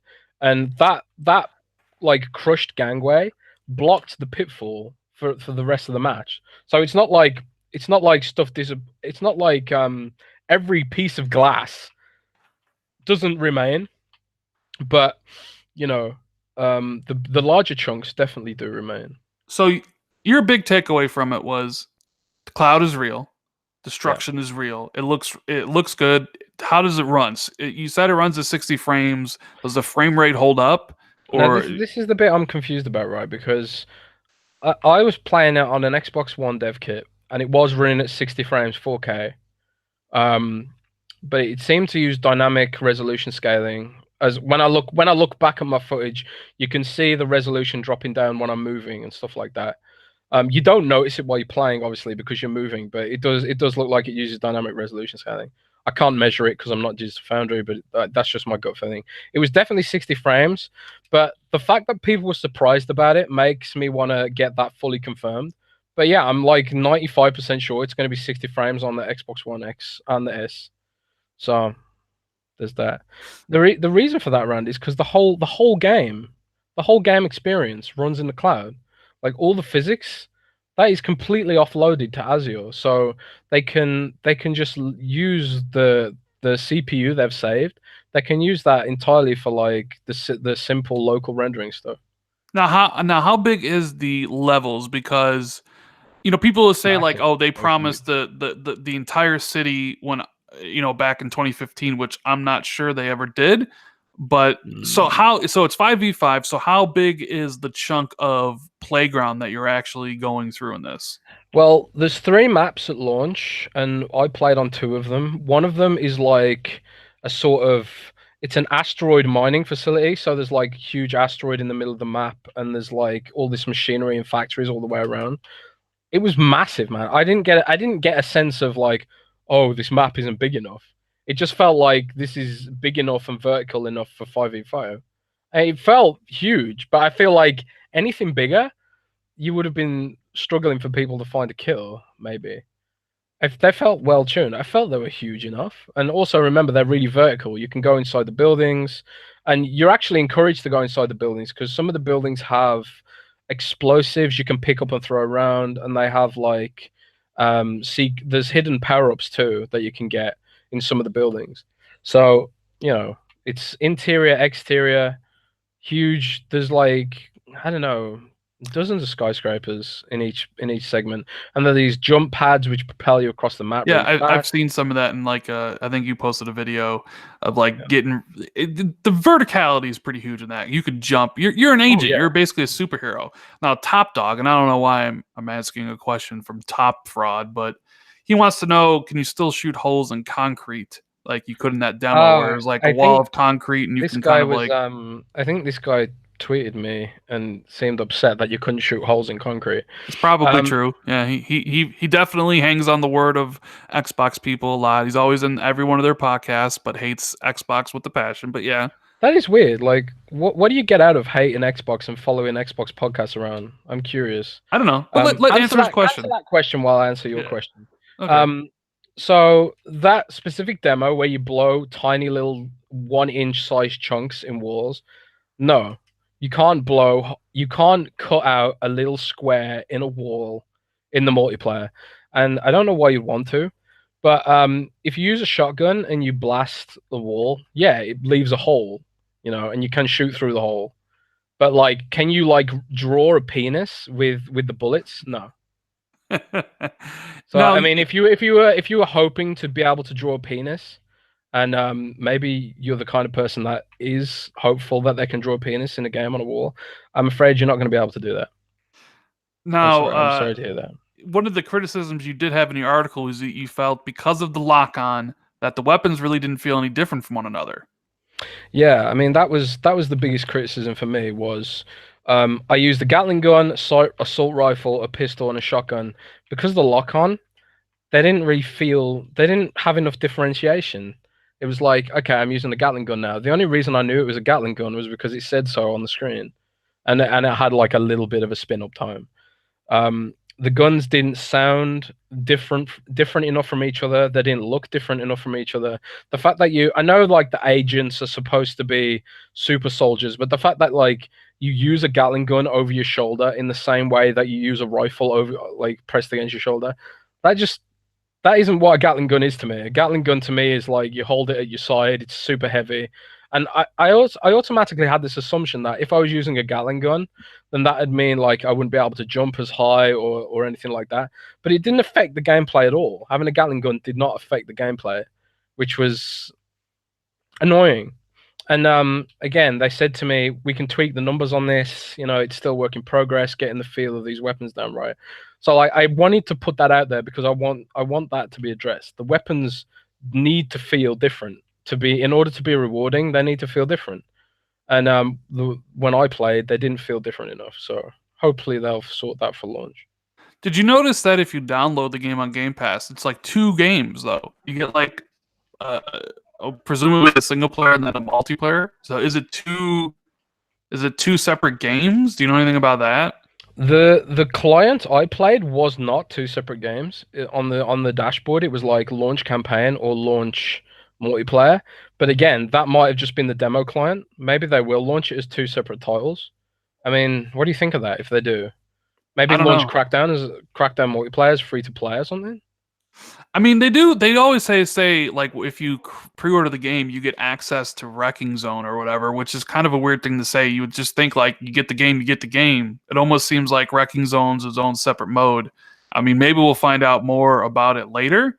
But the fact that like you can pre-order it now and there's two separate downloads kind of implies it's two separate like things you can start up. Like I want to play the campaign, or I want to play the multiplayer, and there's two separate things. I don't know. It's pretty interesting, Mm. but It um, is. There's what's it called? Crackdown 3 New Providence, and yeah. then separately is Crackdown 3 Wrecking Zone or whatever. Um, They must like, be exploring new business models for this. Maybe. yeah. Maybe. How about this? Maybe. I don't know. Maybe that could make the multiplayer free to play. But the thing is, they said to me, no loot crates and no microtransactions at launch. So maybe they'll add them later. But they very at least said to me no loot crates. I But wonder if this is a game that could have really benefited from a public beta of some kind. well, they did originally say that, right? I mean, in 2016, yes, they did say that the beta there would be a beta. The game's coming out in February. Now, do you know if both the single player and multiplayer are launching on February 15th? This I isn't like a don't. I so would presume so. it okay because I'm just because the trailer they showed did say February 15th because I guess we'll find out more. I would assume they're both launching on the same day. Uh, LG Nemesis wants to know if there's an option to change your sensitivity or like, and I want to ask you, can you turn off lock on? No, you can't. Well, at least when I played, you couldn't turn off lock on. Okay. But the thing is, you get destroyed if you don't turn on lock on, because people are jumping around, they're moving around really fast. I mean, if you turn off lock on, you're just going to get destroyed, like in GTA Online. You know, they added the ability to turn off lock on in GTA Online, and it was just silly because the people who had it on just destroyed everyone. Because the game's vertical, you know, people are dropping down really fast, and if they can lock on and jump away really fast, they're gonna absolutely destroy you. So I don't know why you'd want to turn it off. Right. Maybe they'll do a separate playlist or something where just nobody has lock on. I could get behind that. But one of the things they also said to me was, because of the fact that it has lock on, it means they can do full cross-platform play with PC and it not be unfair. So Well, that's great information about all the Crackdown 3 stuff, Jazz. I appreciate you sharing your info here, but I know it's Sunday, people got things to do, so we're going to finish up the show. So, if you guys have any questions though, make sure to drop them in chat. And I have a question for you, Jazz, first. sure. Before we take some audience questions. How are you enjoying the Nintendo Switch? Now the coolest thing about the Switch is the form factor. I love the hardware. Like, I'm impressed, man. Diablo 3 runs flawlessly on this thing, and it's like, I know Diablo's an old game, but it looks great. It runs great. There's no lag, even though there's tons of mobs on screen, and you just presume that it'd struggle. The joysticks feel good. I love the modularity of the controllers. You can snap them off and add them to like a gamepad, or just buy the separate gamepad if you want, and stuff like that. I love the hardware. But Rand, we've always had back and forths about this, about why indie games sell better on Switch. Uh-huh. It has no games. It has no Switch, games. Switch has no games. I What? went through the entire Switch library, which is 2,100 games. I couldn't find a single game I either wanted to play or wasn't already on Xbox. I ain't paying £40 for Darkest Dungeon, man. £40 for Darkest Dungeon? Are they tripping? There's no games on the Switch. Wow. But that's why indie games sell, is because there's no competition. There's no AAA competition. Doom's on there, or Wolfenstein, and they're all games. Don't want to play them again. And if I do want to play them, I'll play them in 4K on my Xbox One. Yeah, it's nice to have them mobile, but I'll wait for Project X Cloud for that. I want to get Smash Brothers. Not really interested in Zelda. I got Diablo just because some of my friends have got Diablo. But that's it, man. I want Metroid Prime. There's no classic games on there, so I would have liked to have played classic Mario, Yoshi's Island, classic Super Metroid, and stuff like that. But none of them are on there. And if they are going to be on there, they're going to be tied to a stupid subscription service that I don't want to pay for. So I'm kind of bewildered by it, really. Well, I'm glad I don't have any Nintendo fans on the channel, because they'd be coming at me with, "What do you mean it has no games?" Right? What games does it have? I don't know. I mean, I hear all the time Xbox has no games. I don't know. But it has all the same games Xbox has, but in lower resolution and more expensive a lot of the time. £40 for Darkest Dungeon. That game's like $5 on Steam. I ain't paying £40 for Darkest Dungeon. Well, let's dive into some actual questions here. Well, you know what? I have another question for you. When are you going to get a PlayStation 4 and experience that greatness, son? Man. You know, now that you got a Switch, I think it's time to get yourself, you know, you got Black Friday coming up. I'm sure there's sales in Germany. I'm sure you can pick up a PlayStation super cheap, right? We'll see. We'll see. We'll see.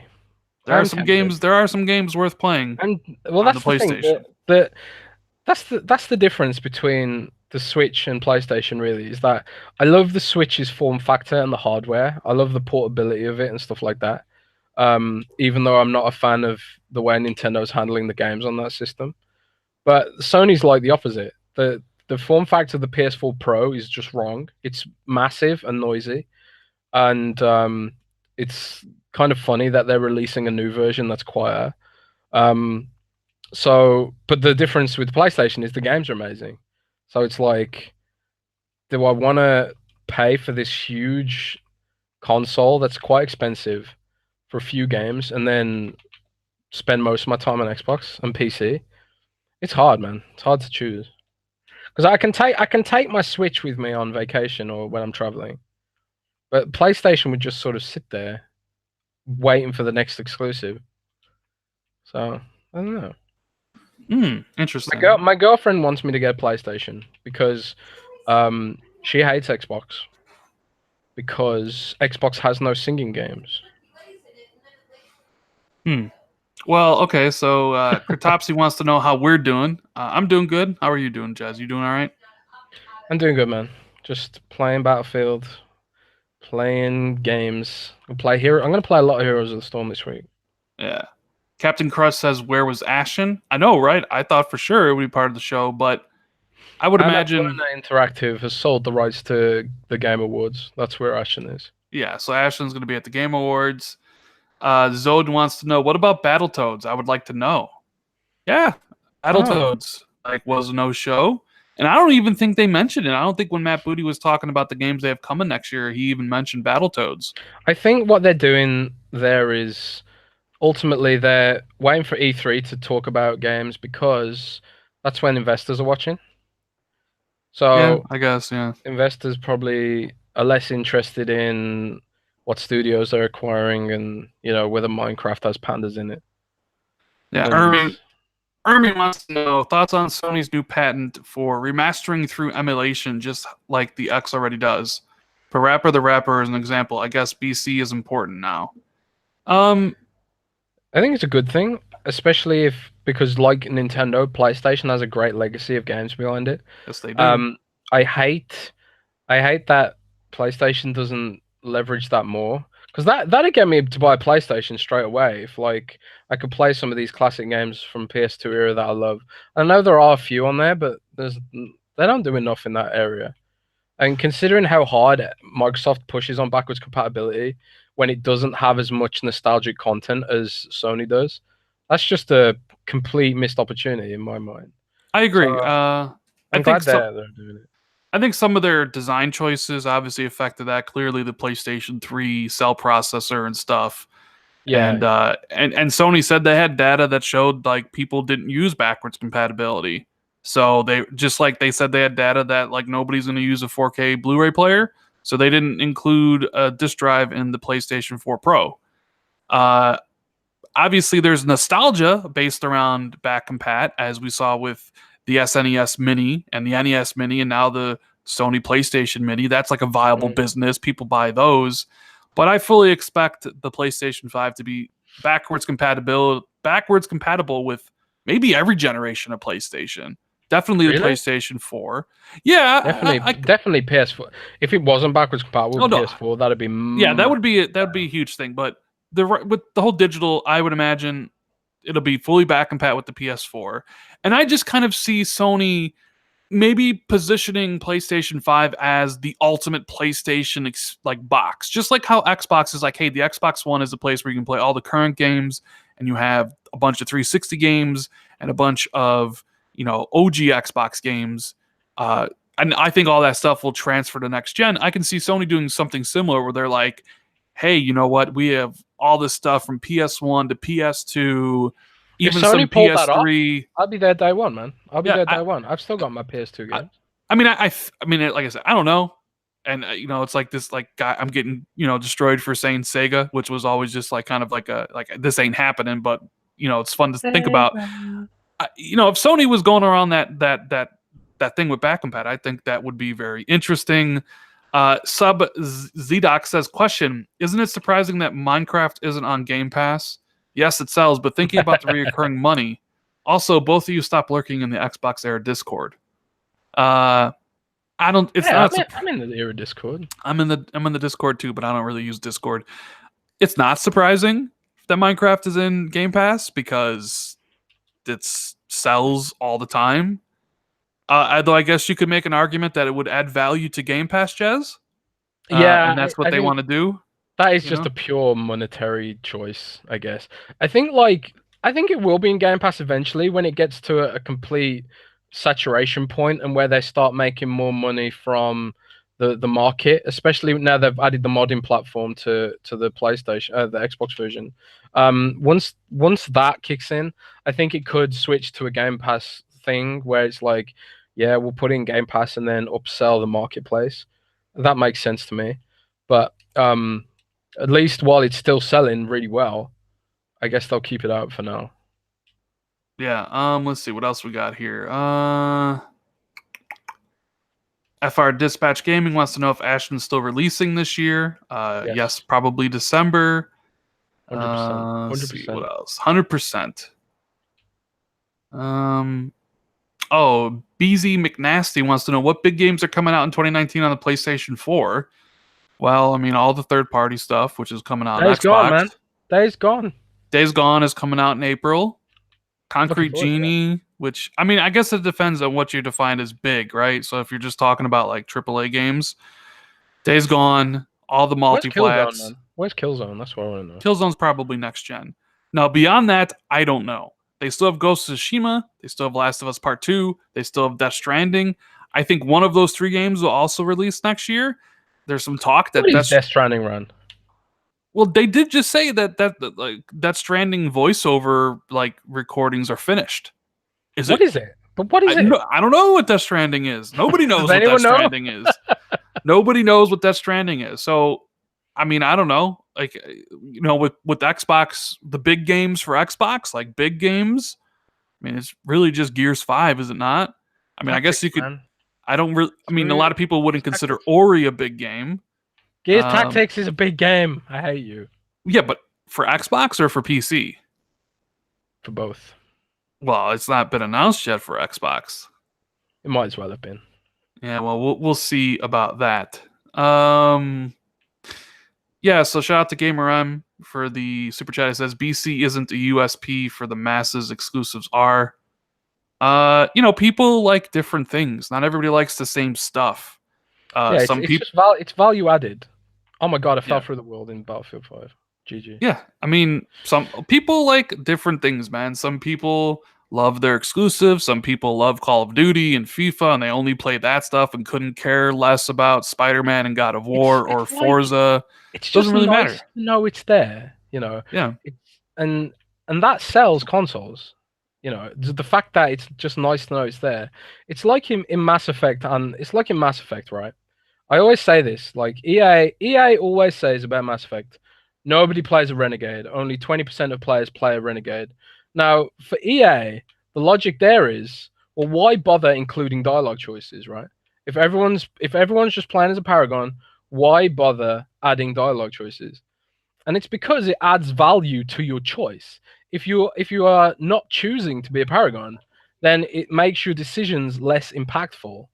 And if you might as well just be playing like a linear narrative game at that point. The fact that you see your decisions play out in real time, that's the value added. And it's like that in backwards compatibility as well. I barely use backwards compatibility.